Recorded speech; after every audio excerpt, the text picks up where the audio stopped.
আলু দিয়ে গরুর বট ভুনা। এটা খেতে কিন্তু দুর্দান্ত। আমার খুব প্রিয় একটা খাবার এটা। অনেকেই খেতে পছন্দ করেন না, বাট আমার আজকের রেসিপি অবশ্যই ট্রাই করবেন, তাহলে আপনারও এই রেসিপিটা খেতে ইচ্ছা করবে।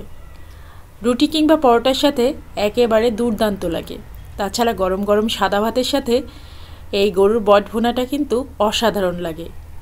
তো আজকের রেসিপিটা খুব সহজভাবে আপনাদের দেখাবো। চলুন শুরু। চুলায় একটা কড়াই বসিয়ে দিয়েছি আর তাতে দিয়ে দিচ্ছি সরিষার তেল। এখানে আমি 3 টেবিল চামচ সরিষার তেল দিয়ে দিয়েছি। আর তার মধ্যে দিয়ে দিলাম মেজারমেন্ট কাপের 2 কাপ পরিমাণ দেশি পেঁয়াজ কুচি। আপনারা এখানে যে কোনো ধরনের পেঁয়াজই নিতে পারেন। এরপরে একটু লবণ দিয়ে দিলাম। এখন 3-4 মিনিট এটাকে ভাজা ভাজা করে নিয়েছি। দেখেন সুন্দর একটা ব্রাউন কালার চলে এসেছে। এখন 1 টেবিল চামচ গোলমরিচ আমি একটু গুঁড়া করে নিয়েছি আর 10-12টা এলাচের ফল গুঁড়া করে নিয়েছি, সেটা এখন দিয়ে দিলাম। আবারও একটু ভেজে নিচ্ছি। আজকে আমি 2 কেজি পরিমাণ গরুর বট রান্না করব, তো সেই অনুসারে সব মশলাগুলো দিয়ে দিচ্ছি।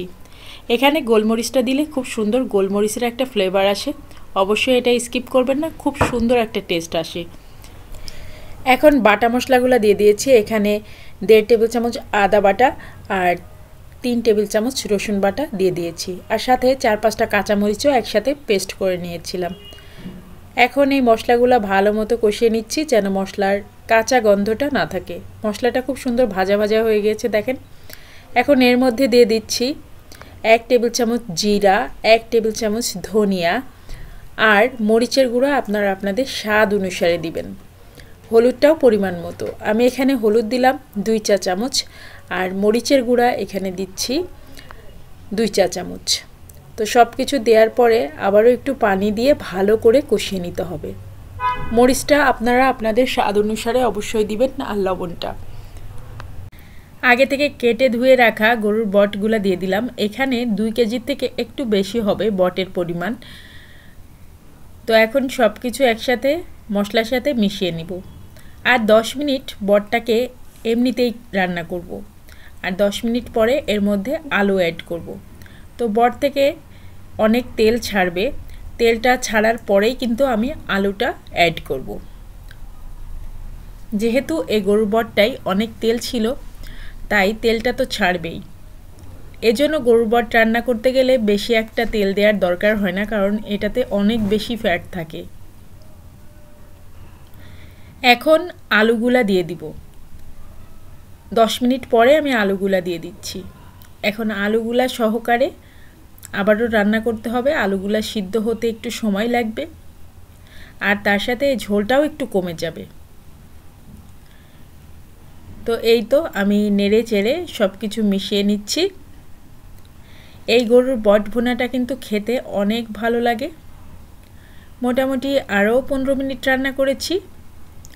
দেখেন আমার রান্নাটা প্রায় শেষের দিকে। খুব সুন্দর একটা কালারও চলে এসেছে আর ঝোলটাও কমে এসেছে, ভুনা ভুনা মতো হয়ে গিয়েছে। এখন চাইলে এটা রুটি বা পরোটার সাথে খেতে পারেন, আবার চাইলে গরম গরম সাদা ভাতের সাথে 1 টুকরা লেবু নিয়ে খেতে পারেন। খেতে কিন্তু অনেক ভালো লাগে।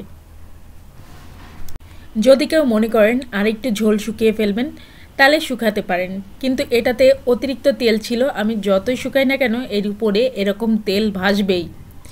আমি কিন্তু ঝোল একদম কমিয়ে ফেলেছি। এখন উপরে যেটা দেখছেন এটা হচ্ছে তেল, চর্বি। সবসময় গরুর বটে অনেক বেশি চর্বি থাকে, তবে আজকের গরুর বটটাই বেশি চর্বি ছিল। তো এই তো আজকের হচ্ছে সহজ গরুর বট রান্নার রেসিপি আপনাদের সাথে শেয়ার করলাম। আশা করছি ভালোই লেগেছে আপনাদের। ভালো লাগলে অবশ্যই আমার চ্যানেলটা সাবস্ক্রাইব করে দিবেন, পাশে থাকা বেল আইকনে একটা প্রেস করে দিবেন। এতে করে আমি যে কোনো ভিডিও দিলে তার নোটিফিকেশন আপনার কাছে পৌঁছে যাবে, আর সহজে আপনি আমার নতুন ভিডিওটা দেখে নিতে পারবেন। আর যারা ফেসবুক পেজ থেকে দেখছেন তারা অবশ্যই পেজটাকে ফলো করে দিবেন। এতে করে যে কোনো ভিডিও দিলে তার নোটিফিকেশন পেয়ে যাবেন, আর সহজে আপনি আমার নতুন ভিডিওগুলো দেখে নিতে পারবেন।